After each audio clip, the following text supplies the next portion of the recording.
बिस्मिल्लाहिर्रहमानिर्रहीम अस्सलाम वालेकुम डियर स्टूडेंट। आज हम एडवांस अकाउंटिंग का जो चैप्टर है कॉन्ट्रैक्ट अकाउंट उसकी एक्सरसाइज नंबर 11 आज हम करने जा रहे हैं। चैप्टर का नाम है कॉन्ट्रैक्ट अकाउंट और एक्सरसाइज नंबर है 11। जी इसमें कहता है the following particulars relate to two houses which a from builders had in course of constructions under contract। The following particulars relate to two houses, ये जो इन्फॉर्मेशन है ये दो घरों के बारे में है। Which a firm of builders had in course of constructions under contract. देखें ये हाउस ए है और ये हाउस बी है। तो अब हम जब कॉन्ट्रैक्ट अकाउंट बनाएंगे तो उसमें भी हम हाउस ए और हाउस बी लिखेंगे। तो देखिए ये वर्क इन प्रोग्रेस है, ऑन 1 जनवरी है। 1 जनवरी का मतलब होता है ओपनिंग है। तो ओपनिंग जो है मैंने आपसे कहा था कि जितने भी ओपनिंग आइटम्स होंगे उनको आपने कॉन्ट्रैक्ट अकाउंट के डेबिट साइड पे लिखना है। ₹800 एक्सक्लूडिंग, एक्सक्लूडिंग का मतलब है निकाल के यानी माइनस करके, 800 estimated profit which was taken to profit and loss account in 2016 14,000। तो यहाँ पे ये 14,000 है। तो आपने क्या करना है, क्योंकि यहाँ पे एक्सक्लूडिंग है ना, तो आपने इस तरह करना है कि देखें ये जो 14,000 है ये ए में है, तो आपने ए में लिखना है डेबिट साइड पे 14,000 प्लस 800, तो 14,800 होगा। उसके बाद है मटेरियल परचेज है, एक्सपेंस है। तो ए में 23,000 लिखेंगे और हाउस बी में लिखेंगे 16,600, डेबिट साइड पे लिखेंगे। वेजेस भी एक्सपेंस है, डेबिट में साइड पे लिखेंगे। इलेक्ट्रिकल सर्विसेज एंड फिटिंग ये भी एक्सपेंस है, डेबिट साइड पे लिखेंगे। रोड मेकिंग चार्जेस एक्सपेंस है, डेबिट साइड पे लिखना है। Contract price including road making 60,000। Contract price जो है हाउस ए की 60,000 है और हाउस बी की 40,000 है। जी डिस्टेंट, इस कॉन्ट्रैक्ट प्राइस के साथ हमारा कोई काम नहीं होता। Cash received up to 31 December 2017, cash जो रिसीव हुई है हाउस ए से 60,000 और हाउस बी से 24,000। उसके बाद percentage of cash receive to work certified. जी जो कैश रिसीव है वर्क सर्टिफाइड की वो हाउस ए की 100% है और हाउस बी की 66/2/3% है। Value of materials in hand 31 December 2017 यानी एंडिंग, क्योंकि ये 31 दिसंबर है तो एंडिंग मटेरियल 400 है हाउस ए का और बी का है 540। इन दोनों को आपने कॉन्ट्रैक्ट अकाउंट के क्रेडिट साइड पे लिखना है। कंप्लीटेड वर्क नॉट सर्टिफाइड यानी अनसर्टिफाइड जो है, अनसर्टिफाइड अगर आप देखें तो ए में नहीं है और बी में जो है वो 2500 है। तो आपने हाउस बी में 2500 लिखना है, ए में है ही नहीं। Value of plant used on site, जो वैल्यू ऑफ प्लांट है ये एक्सपेंस है, इसको भी 12,000 को हाउस ए में और 6,000 को हाउस बी में डेबिट साइड पे लिखेंगे। Period of plant remains on site during the 10 months और 8 मंथ। जी जो पीरियड ऑफ प्लांट है यानी जो प्लांट है वो हाउस ए में इस्तेमाल हुआ है 10 महीने और हाउस बी में इस्तेमाल हुआ है 8 महीने। अच्छा डियर स्टूडेंट, मैं आपको ये बताता चलूँ कि ये वाला पॉइंट है परसेंटेज ऑफ कैश रिसीव्ड, यहाँ पे हाउस ए की 100% है और हाउस बी की 66/2/3%। तो आपने क्या करना है, 3 को 66 से मल्टीप्लाई करना है, जो आएगा उसके साथ 2 को प्लस करेंगे, जो आएगा उसको आपने 3 पे डिवाइड करना है, तो आपके पास आ जाएगा 66.66%। जी मैं आपको दोबारा बता देता हूँ, आपने 66 को 3 से मल्टीप्लाई करना है तो 180 आ जाएगा, प्लस 2 करेंगे तो 200 डिवाइड बाई 3 आ जाएगा यानी 200/3 हो जाएगा। तो 200 को 3 पे डिवाइड करेंगे तो 66.66% आएगा। तो ये ए में 100% है और बी में 66.66% है। जी आगे चलते हैं। आगे कहता है the total estimated establishment expenses incurred during the year 2017 amounting to rupees 12,240। कहता है जो एस्टेब्लिशमेंट एक्सपेंसेस हैं वो 12,240 हैं और ये एक्सपेंस है, इसको भी डेबिट साइड पे लिखेंगे। अब डियर स्टूडेंट यहाँ पे अगर आप देखें तो हमारे पास हाउस ए और हाउस बी है। तो अब इसको हाउस ए और हाउस बी में किस तरह लिखेंगे उसका भी मैं आपको तरीक़ेकार बताता हूँ। There are to be charge to the to contract in proportion to wages. जी ये जो 12,240 है इसको अपने वेजेस की रेशो से जो है वो डिस्ट्रीब्यूट करना है। वेजेस की रेशो क्या बनती है, यहाँ पे अगर आप देखें वेजेस यहाँ पे 20,000 है और 14,000 है, तो इसकी हम रेशो निकालेंगे, तनासुब निकालेंगे, तो वो फिर आपको सोल्यूशन के वक्त मैं आपको समझा दूंगा। उसके बाद कहता है depreciation of plant is to be taken into account at the rate of 10% per annum। जो रेट ऑफ डिप्रिसिएशन है वो 10% है। Prepare the to contract accounts in columnar form. कहता है कि आपने कॉलम की शक्ल में दो अकाउंट बनाने हैं, दो अकाउंट यानी कॉन्ट्रैक्ट अकाउंट एक ही बनेगा लेकिन उसमें दो कॉलम बनेंगे, एक हाउस ए का और एक हाउस बी का। शोइंग द प्रॉफिट और loss on each house for the year 2017 and the sums which you considered appropriately transferable to the profit and loss account। Simple ये कि यानी हमने कॉन्ट्रैक्ट अकाउंट बनाना है। जी डियर स्टूडेंट अब हम solution की तरफ चलते हैं। जी ये कॉन्ट्रैक्ट अकाउंट है, एक्सरसाइज नंबर 11। तो ये हाउस ए और हाउस बी, इसी तरह क्रेडिट साइड पर भी लिखेंगे हाउस ए और हाउस बी लिखेंगे। तो सबसे पहले हमारे पास है वर्क इन प्रोग्रेस, तो यहाँ पे लिखें वर्क इन प्रोग्रेस। जी जो वर्क इन प्रोग्रेस है मैंने आपको पहले बताया था कि इसमें 14,000 और प्लस 800 हाउस ए में लिखेंगे क्योंकि हाउस बी में नहीं है, तो इन दोनों को प्लस करेंगे तो ये आ जाएगा 14,000 एंड 800, बी में कुछ भी नहीं है। उसके बाद जो नेक्स्ट पॉइंट है मटेरियल्स हैं,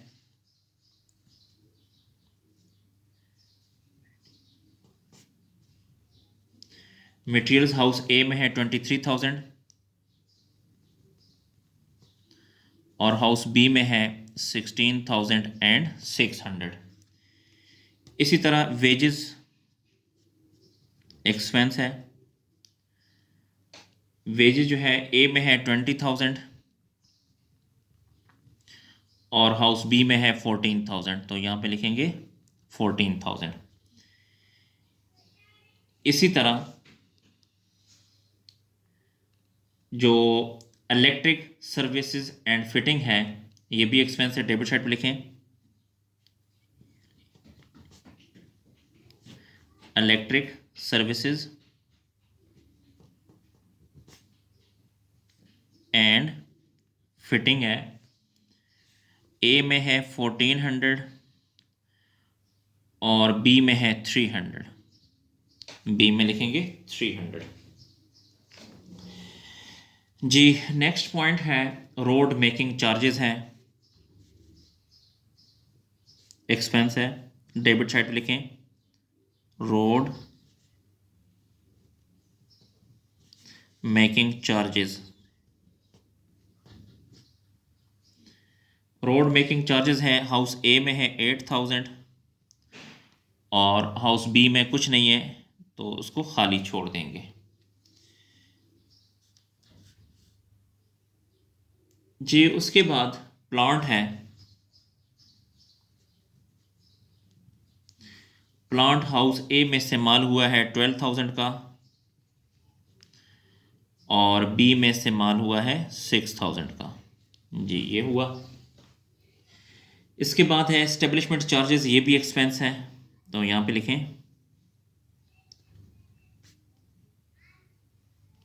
एस्टेब्लिशमेंट चार्जेस।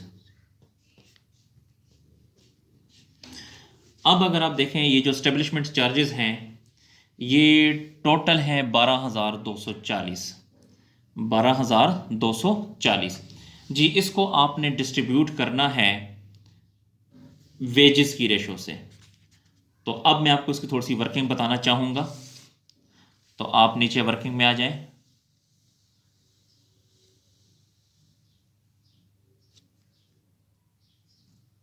जी यहाँ पे वर्किंग में आते हैं। तो देखिए इसको हमने 12,240 को हमने डिस्ट्रीब्यूट करना है वेजेस की रेशो से। तो वेजेस जो ए का है, वेजेस ए का है 20,000, तो ए में लिखें 20,000। और जो बी है, बी में वेजेस है 14,000, यहाँ पे लिखें 14,000। इसको हम शॉर्ट करते हैं, 3 सिफर यहाँ से काटते हैं, 3 सिफर यहाँ से काटते हैं। यहाँ पे ए में 20 बच गया, बी में 14 बच गया। तो अगर हम इसको मज़ीद काटें 20 को, 2 10 ज़र 20 और 2 7 ज़र 14, तो हमारे पास रेशो बचती है 2:7। 2:7। अब मज़ीद आगे बताता हूँ आपको। 7 और 2 बनते हैं 9, ठीक है। सॉरी, ये जी मैं आपको दोबारा बता देता हूँ। यहाँ पे ये मिस्टेक से लिखा गया था 2, यहाँ पे 10, क्योंकि 2 10 ज़र 20 होता है और 2 7 ज़र 14 होता है। अब 10 + 7 14 हो गया, सॉरी 10 + 7 17 हो गया। तो ये 10 है, तो 10/17 करें। ये 7 है, तो 7/17 करें। देखें 10 और 7 17 होता है, तो ये 10 है, 10/17 कर दें। ये 7 है, तो 7/17 कर दें। तो हमारे पास जो एस्टेब्लिशमेंट चार्जेस हैं वो हमारे पास टोटल कितने हैं, 12,240। तो 12,240, इसको भी मल्टीप्लाई करें, 12,240। 10 को 12,240 से ज़रब देंगे, जो आएगा उसको 17 पे अगर आप डिवाइड करें तो आता है 7,200। इसी तरह 7 को 12,240 से ज़रब दें, जो आएगा उसको 17 पे डिवाइड करें तो ये आ जाएगा 50 एंड 40। तो ए में आपने एस्टेब्लिशमेंट चार्जेस लिखने हैं 7200 और बी में लिखने हैं 5,040। तो दोबारा क्वेश्चन की तरफ चलते हैं।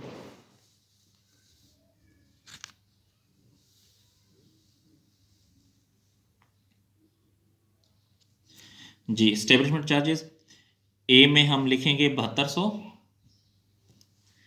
हाउस ए में 7200 और हाउस बी में 5,040। जी इसके बाद अब इस कॉन्ट्रैक्ट अकाउंट के क्रेडिट साइड पर अगर आप आए,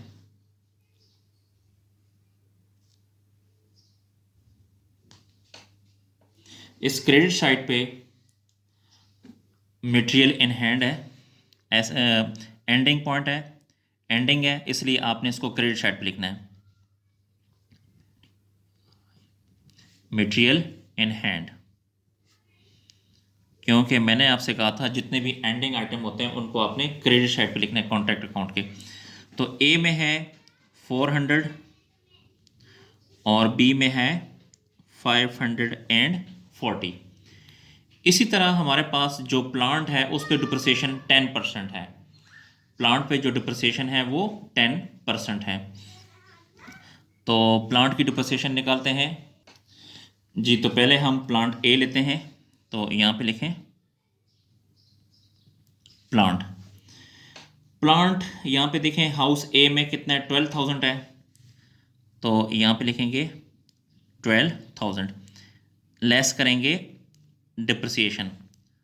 तो 12,000 का आपने लेना है 10%। जी परसेंटेज पहले चेक करते हैं। जी 10% है, तो यहाँ पे लिखेंगे 10%।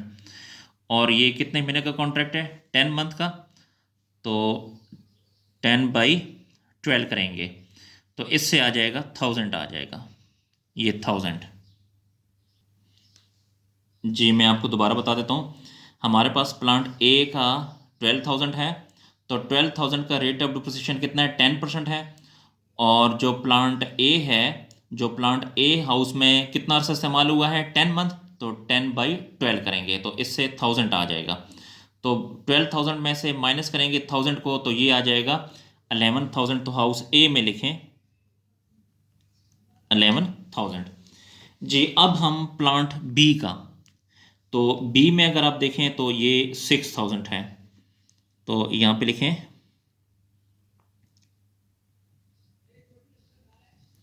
प्लांट बी का कितना है 6000, लेस करेंगे डिप्रिसिएशन, तो 6000 का 10%, और इसमें जो इस्तेमाल हुआ है 8 मंथ। अगर आप बुक की तरफ देखें तो बुक में हाउस बी में जो प्लांट इस्तेमाल हुआ है वो 8 मंथ है, तो 8/12 करेंगे, तो इससे आ जाएगा 400। अब आपने 6000 में से 400 को अगर आप माइनस करेंगे तो ये आ जाएगा 5600। यहाँ पे लिखें 5600। जी, ये तो हो गई प्लांट की कैलकुलेशंस। अब हमारे पास जो वर्क सर्टिफाइड है उसकी कैलकुलेशन करते हैं। वर्क सर्टिफाइड, तो यहाँ पे लिखें वर्क सर्टिफाइड। जी, जो वर्क सर्टिफाइड है इसकी कैलकुलेशन के लिए ज़रा वर्किंग में आइए, नीचे आइए, तो मैं आपको इसकी पहले वर्किंग कर देता हूँ, उसके बाद हम वर्क सर्टिफाइड लिख लेंगे।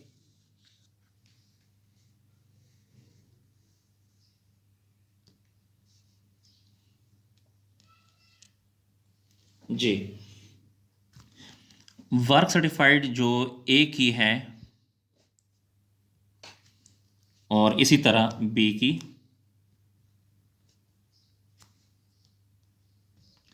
अगर आप क्वेश्चन में देखें तो ए में जो हमें कैश रिसीव हुई है वो 60,000 है, ठीक है। हमें जो ए में जो और कैश रिसीव्ड की जो रेशो है वो 100 है, यानी 100% पे हमें 60,000 रिसीव हुआ है, तो 100 में कितना होगा, इन दोनों को मल्टीप्लाई करके 100 पे अगर आप डिवाइड करें तो ये आ जाएगा 60,000। तो ये वर्क सर्टिफाइड ए का है 60,000। इसी तरह अब बी में भी अगर आप देखें तो 66.66% पे हमें जो कैश रिसीव हुआ है 2,40,000, तो 100 में कितना होगा, इन दोनों को मल्टीप्लाई करके अगर इस 66.66 पे डिवाइड करें तो ये आता है 36,000। जी, तो वर्क सर्टिफाइड ए का है 60,000 और बी का है 36,000। तो दोबारा क्वेश्चन की तरफ कर चलते हैं।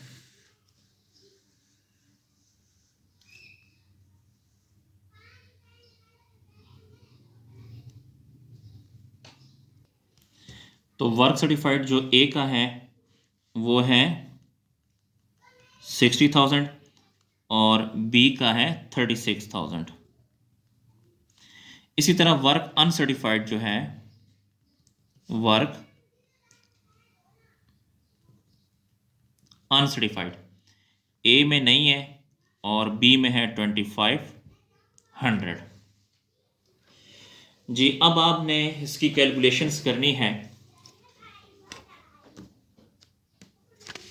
तो डियर स्टूडेंट, सबसे पहले आपने जो ये ए है, ए में देखना है कि ये वाली साइड बड़ी है कि ये वाली साइड बड़ी है।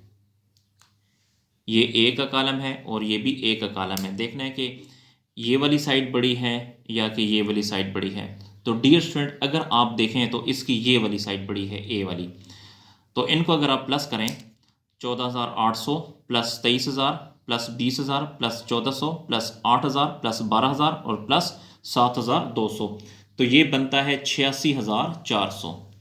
ए में लिखना है आपने 86,400। तो ये वाली साइड बड़ी है, यहाँ पे लिखें 86,400। इधर ए में भी लिखें 86,400। जी, 86,400 में से अब आपने माइनस करना है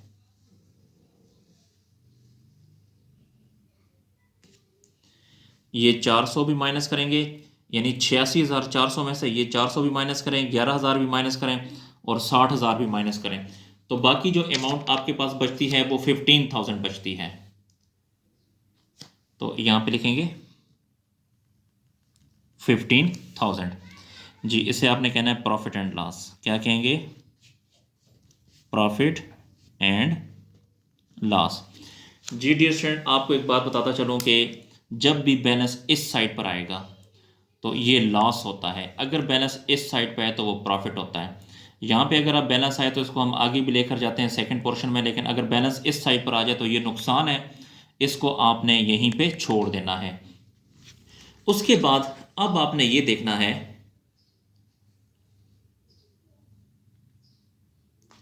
कि अब हाउस बी जो है इसकी ये वाली साइड बड़ी है या कि ये वाली साइड बड़ी है।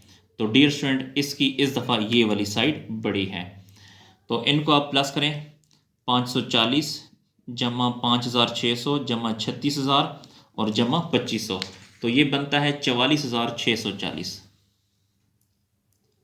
44,640, तो यहाँ पे लिखें 44,640। यहाँ पर भी लिखें 44,640।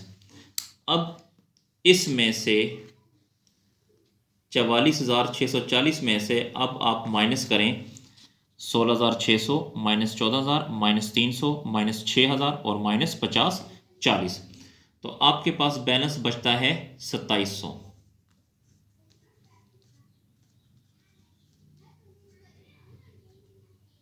तो यहाँ पे बैलेंस लिखें 2700, यहाँ पे लिखेंगे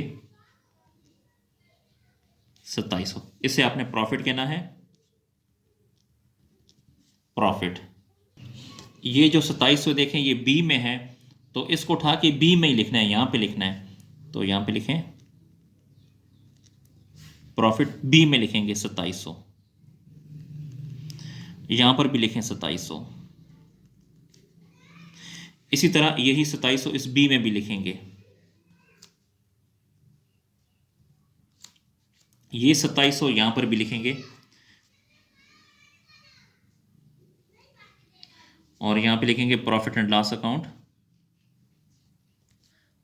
प्रॉफिट एंड लॉस अकाउंट। 2700 का रूल के मुताबिक आपने 2/3 लेना है, तो 2700 को 2 से ज़रब दे के 3 पे डिवाइड करेंगे तो ये आ जाएगा 1800। फिर इसको मल्टीप्लाई करेंगे रेशो से, तो देखें ये बी से आया ना बैलेंस, तो बी की जो रेशो है वो 66.66% है, 66.66%। इन दोनों को ज़रब दे के 100 पे डिवाइड करेंगे तो ये आ जाएगा 1200। इसी तरह 2700 में से 1200 को अगर आप माइनस करें तो ये आएगा 1500। इसे आपने रिजर्व कहना है। जी डियर स्टूडेंट, हमारा जो क्वेश्चन है वो कंप्लीट हुआ। डियर स्टूडेंट, अगर आपको कहीं पे भी कोई प्रॉब्लम आ रहा है एडवांस अकाउंटिंग में या इस चैप्टर में, या कोई भी पॉइंट अगर आपको समझ नहीं आती, तो आप कमेंट सेक्शन में जाकर मुझसे पूछ सकते हैं। कोशिश करें कि इन वीडियोस को, इन सॉल्यूशन को अपने दोस्तों के साथ भी शेयर करें, अपने क्लास फेलों के साथ शेयर करें, ताकि वो भी इससे फ़ायदा हासिल कर सकें। जी शुक्रिया, अल्लाह हाफिज़।